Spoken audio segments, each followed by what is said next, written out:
It's the Speed to Dominate podcast, the podcast where coaches, parents, and other high-level industry professionals come to learn how to get their athletes faster so you can dominate your sport and do all things that you set your hands to do with all of your might, because he has made you to have dominion over the works of your hands. And while you're here, like, comment, and rate this podcast. Welcome to the Speed to Dominate podcast. I'm your host, Coach Harper, as always, and I'm here with another podcast like we always do about this time of the week. Today I'm excited, man, because I'm going to be talking about the prime time decision. Now, I know a lot of you probably clicked on this video or you clicked on this podcast episode because you're like, prime time decision, like what is that, right?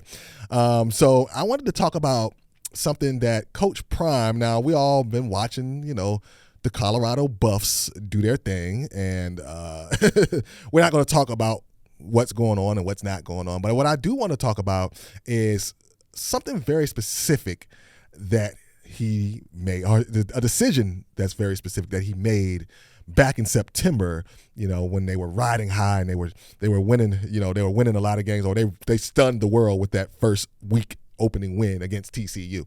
So I want to travel back in time for a second just to take a look at Prime Time's decision. Coach Prime, Deion Sanders, love him. Always watched him when I was young, when he was a Falcon. I started watching him when he was at Florida State, and that's what made me fall in love with Florida State. And then he went on to become a Falcon, and fell in love with the Falcons. That was the reason why I'm a Braves fan. Go Braves, go B-Raves, right? So, how was a kid from Hampton, Virginia, an Atlanta Falcon and Atlanta Braves fan? Like, did you grow up here? No, I did not grow up in the area. I grew up in Hampton, Virginia, and I'm not an Atlanta Hawk fan, but I did follow some of our hometown heroes who played in the NBA. I'm not one to name drop. I probably already said the name. One of the great Hall of Fame basketball players that NBA basketball players that lived in the neighborhood. I'll probably mention the name later on. I probably already mentioned it, so I don't remember how many episodes ago. But anyway, we're here for Prime, right? So Prime. A lot of people are like, they see his antics, and a lot of people don't like him, but I love him. And a lot of people do love him. So, like he says, you think I give a darn what you think about me? But anyway, I want to talk about a decision that he made, and a lot of people don't know this story, and it's a really cool story, and it comes full circle, and as to why he did what he did in week 1 of the season. What happened was, as they were playing TCU, and they pulled out that great win, classic shootout win. Defense got a big stop in the fourth quarter. That helped seal the win for them.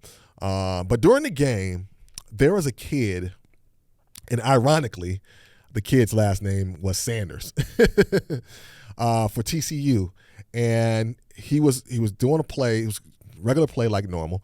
And he got hurt on that play. And as this kid laid there, just in pain and agony, I would assume, Coach Prime left his sideline and walked over to him and started to talk to him. Now, we didn't see that on camera because at the time they were showing other clips, and then you see Coach Prime at the end of that clip basically hugging the TCU coach and was kind of just saying a couple of words to him. And so nobody really kind of saw kind of what happened when Prime walked over to this kid at TCU that's laying on the ground that's hurt, right? So this kid is hurt. Imagine you hurt and you look up and you see Coach Prime and he's like, he says something to you. Now, we didn't know what he said until now. So this is why I brought this up. And you guys are like, man, that was so long ago. But I brought this up because it was very, very significant to what I want to be talking about today. All right. This prime time decision. So what happened is he walks over to the kid. Kid's hurt. Kid's last name is Sanders, by the way, again, which is also ironic. And he says to the kid this, and this is a quote that I got off of the internet. So maybe he said this, maybe he didn't, but I still felt like this was relevant to what we're talking about. He says to the kid, you need to get up, and this is not an exact quote, so don't, internet warriors, internet police. So he says something to the effect of, you need to get up because you guys don't have a chance without you. These guys need you, and I need you to get up and be dominant. This is what he said to the kid. Now, this is paraphrasing. This is not exactly verbatim what he said, but he said something to the effect of, you need to get up because without you, your guys don't have a chance, and I need you to get up and be dominant. Now, why would Coach Prime say something to this kid like that, right? Now, a lot of people said, man, why would he tell the kid, like, they don't have a chance without you?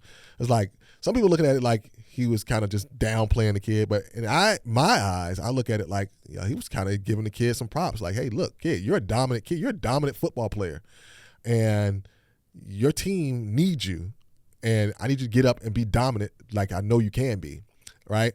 And so again, why did Coach Prime go over there and say that to this kid? Why would he even have any type of any type of want to talk to this kid, opposing kid from opposing team? Why is he out there even talking to this kid? Well, the story is, and this is the thing, that kid Sanders actually wanted to go to University of Colorado, or Colorado University, right? CU. He wanted to be a Buffalo. He wanted to transfer and become a Buffalo, right? And Coach Prime said that he didn't want this kid because of one simple thing. This kid was injury prone. He had some past injuries that kind of concerned him, and that's why he passed on the opportunity to get such a great talent. So here's how that connects, and here's how that really kind of just flows into what I kind of want to talk about, the decision, why he made that decision, and how that kind of correlates to what we're going to be talking about. So he's like, this kid is injury prone, so I don't want to take a chance on this kid. And as we're sitting here, the fact that I'm sitting here talking about it just tells you that, Prime made a good decision, because this kid, here it is, the first season of the game. They got a kid, dominant kid. So we already know, Coach Prime was considering him. So we know Coach Prime is a very, very good judge of talent, obviously, and they came out and beat a team that was ranked, who was actually probably ranked number 2, 3, 4, whatever it was, got into the national championship and then lost very badly. But still, nonetheless, they went to the national championship. They were good enough to get there, right? So talent wasn't an issue. It was the injury. It was the injuries. And because of those injuries, man, it just turned Coach Prime off. And so the fact that we're sitting here and we're talking about that means that he made a good decision, and that, here it is, the first game of the season, and the kid that was supposed to be so dominant is now hurt, just like he had been hurt in the past, right? And so I want to kind of just focus on why this guy may or may not have been hurt, all right? Now, this could have been a football injury. It could have been some other type of injury that he sustained, maybe playing basketball or something like that. I get that. But I want to shed light or shed some of my experience with you guys about this situation. So when we have kids and they get injured, and I've seen this a lot in high school as being a high school coach for 14 years, but a lot of them have these injuries. They have these little aches. They have these little pains, and then they end up being injuries, and then they end up being a thing that plagues them for the rest of their careers. And it's because of one or two things. Because one, it could be a true, just flat out injury. Maybe they fell off a bike or something, injured their hip, and it's never been right since. Or two, it comes from overtraining or misuse of some particular part of the body, or weakness, into one weakness of one particular part of the body. Sorry, got tongue tied there. Tongue tied. Anyway, so it could be one of those things, right? And I'm willing to bet that majority of these injuries are coming from the latter, meaning it's coming from either overuse or misuse or not strengthening up, or a combination of it, okay? And most of the time when I got youth athletes coming to me in high school, we're running, like literally, dude, we're running. How are you hurt? Now, if you pull the hamstring, tweak the hamstring, you got shin splits, I get that. Those are common growing pains. That just comes with the territory. That just comes with running track, right? Those things. But you're like, oh, my hip hurt and my ankles hurt. And like, okay, there's obviously a problem here. Like, either you don't want to practice because you don't like the running. So if you don't like the running, I don't know why you even joined track anyway, because you thought it was going to be easy, because like, yeah, all you got to do is run. Everybody knows how to run, so I'll be a track athlete, right? That's usually the mentality of the high school kid. So it's usually a misuse or a weakness, right? And misuse typically comes from not knowing how to run correctly, right? And so what happens is the kid or the youth athlete is running and they're running incorrectly, over time, joints, because I always get hip, ankles, they start to wear down. It's because they're being used incorrectly, because they're running incorrectly, which is causing injury. In fact, the study suggests that running correctly can prevent injuries up to 40%. 40%, guys, that's huge. 40% of the injuries can be prevented if they just simply learn how to run correctly. Now, that's a very, very small thing to do that can really help, your youth athlete become injury resistant in a sense. Because these college coaches, like let's put into perspective. We want our youth athletes to be good. Most of the time, we want them to be better than we were when we ran, or we want them to be better than we were when we played, and part of that is staying healthy, right? You can't play if you're not healthy. So we have to keep them healthy, right? Ankles, joints, all of those different type of things. So when they learn to run correctly, they put the correct pressure on the correct parts of the body.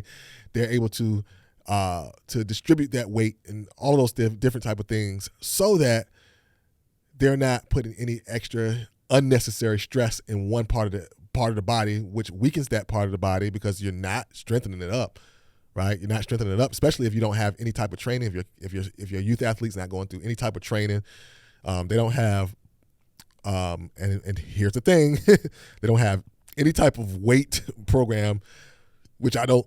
You guys know me. I'm totally against weight programs for kids under 13. But I am for the body weight programs. So body weight programs and things like that of that nature. Yeah, I'm totally 100% for that, because that actually reduces injury up to 30%.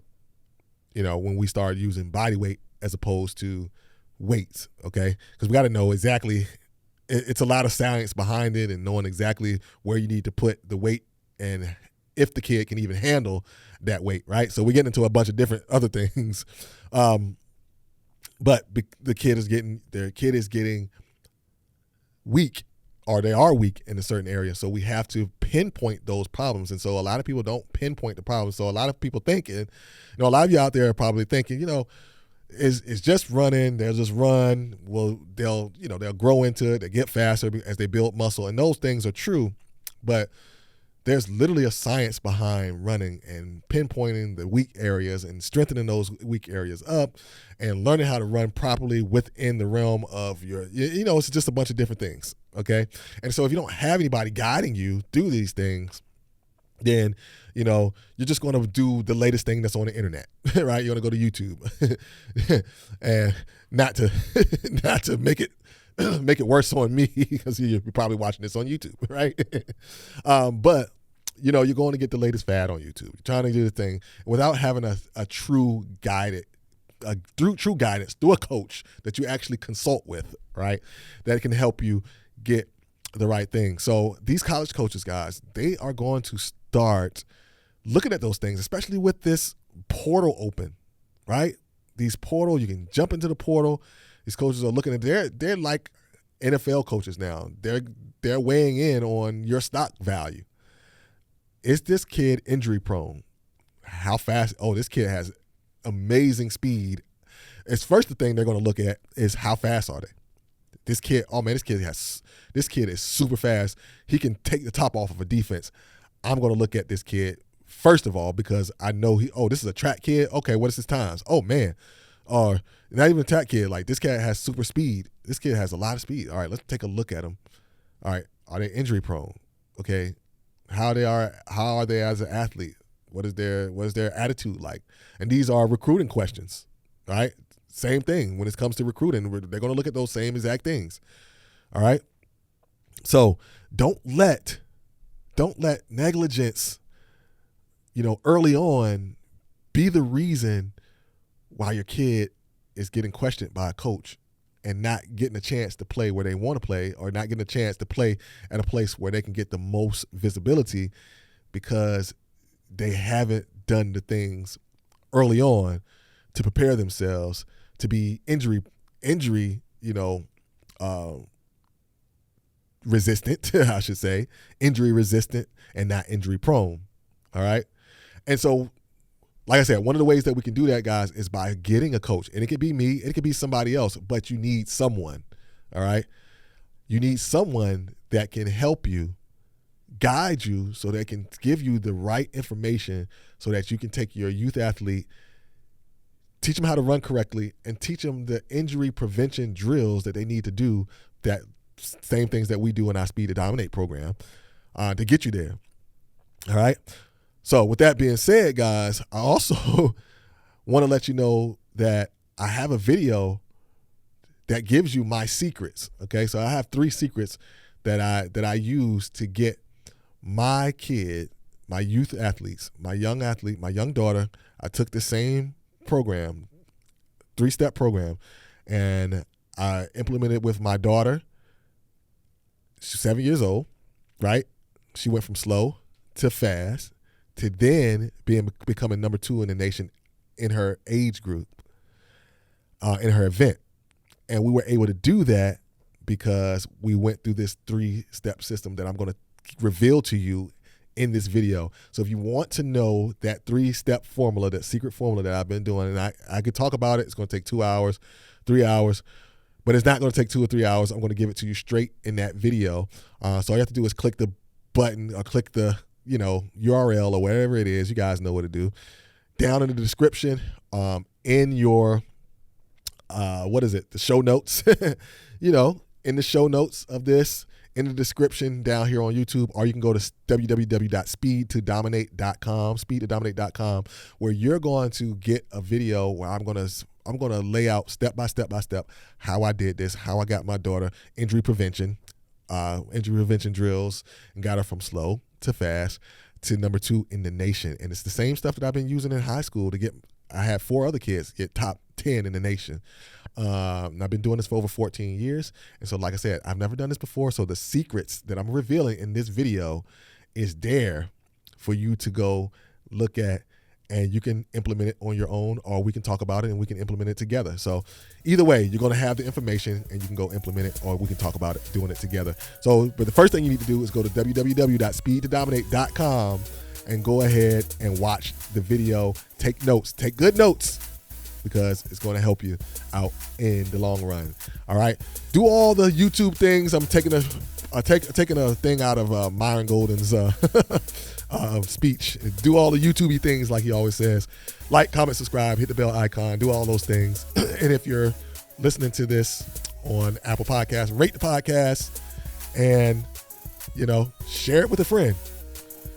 with that being said, guys, remember that everything that you do today affects your future. So remember tomorrow. I'm Coach Harper, and I'll see you soon.